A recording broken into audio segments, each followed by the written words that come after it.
d'aller creuser encore, de pousser au maximum les personnages, les histoires. J'ai eu beaucoup de chance. Donc des bons souvenirs, j'en ai des tonnes. Donc donnez-moi un cheval, un chapeau, je suis content.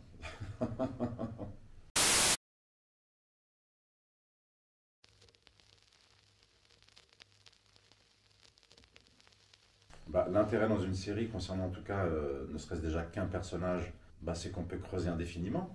Parce que si on peut aller jusqu'à la fin de vie d'un personnage, donc c'est toujours intéressant de pénétrer une vie complète d'un personnage et pas un morceau comme on peut avoir dans un film. Donc voilà, c'est cet état de recherche permanent, d'aller creuser encore, de pousser au maximum les personnages et les histoires. Donc voilà, moi c'est ça l'intérêt. Puis le rendez-vous, quoi.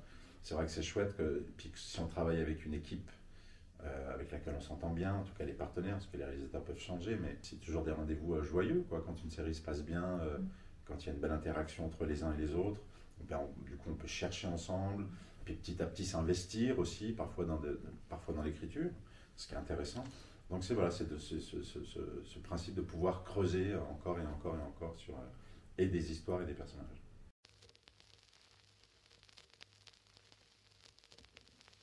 Après, ça dépend des équipes. Il s'avère que là, sur la série Sam, c'est une fois encore un truc assez familial. Il y a vraiment une ambiance très joyeuse, des partenaires très joyeux et très présents.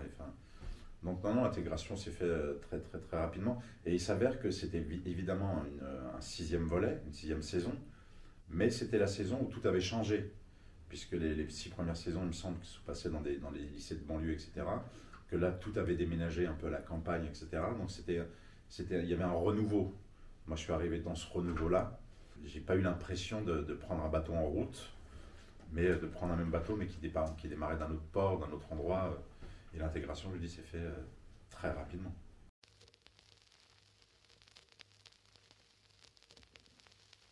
C'est très chaotique, c'est très...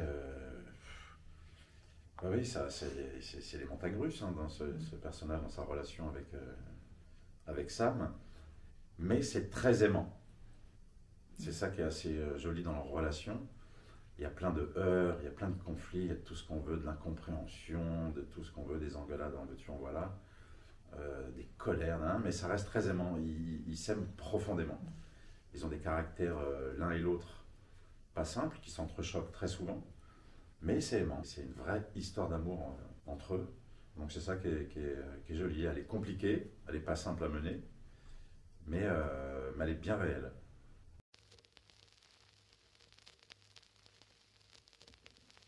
Dans Made in France, moi je joue un garagiste de Montreuil qui a une vie de famille plutôt rangée, qui est avec sa femme, qui travaille avec sa femme, qui a ses enfants, bon, très bien, qui est un peu sur le mode ancien, c'est-à-dire c'est le mari qui tient l'entreprise et la femme qui fait les papiers dans ces vieux schémas-là, un peu ce vieux monde-là.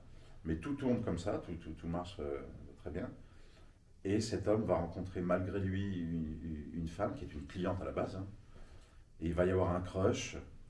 Et c'est même pas lui qui va, parce que c'est pas du tout dans sa mentalité d'aller voir ailleurs, comme on dit, mais elle le rappelle, et puis il se passe un truc qu'il n'attendait pas du tout, qui le surprend. Comme le mec, c'est pas dans ses habitudes, c'est pas son caractère, il se fait gauler en 5 minutes, évidemment. Et là, ça bouleverse totalement sa vie. Non, ce qui est intéressant aussi là-dedans, c'est ce choc des mondes, quoi. Moi, je suis donc dans cette série, je suis un garagiste à Montreuil, j'ai les mains dans le cambouis, je vis dans des quartiers populaires, etc. Et ma femme rencontre, elle, le milieu du luxe parisien, qui est un monde qui m'est totalement inconnu. Donc il y a ce choc-là, comme ça aussi, qui est intéressant.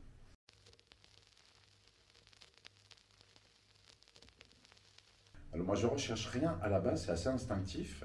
Je lis, ça me parle, je le relis une deuxième fois, une troisième fois. Quand je vois que je commence, malgré moi, à le jouer, c'est qu'il y a quelque chose qui se passe. Et puis si, après, je regarde évidemment la force des intrigues, la force des interactions entre personnages, ce qu'on peut faire sur la longueur avec. C'est assez instinctif.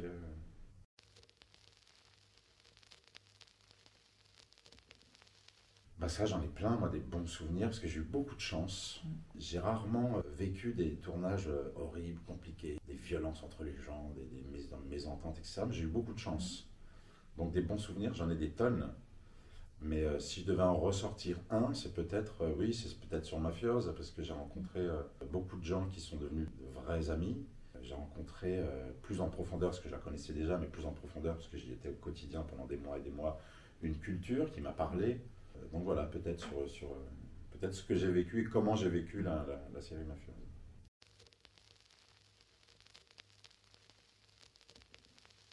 Ah ben moi, c'est des années que j'ai envie de faire un western. Donc donnez-moi un cheval, un chapeau, je suis content. Mais je suis sûr qu'il y a moyen de faire un genre à la western. Et oui, j'aimerais beaucoup ça. Ou la chevalerie. Mettez-moi une armure, une épée, un cheval.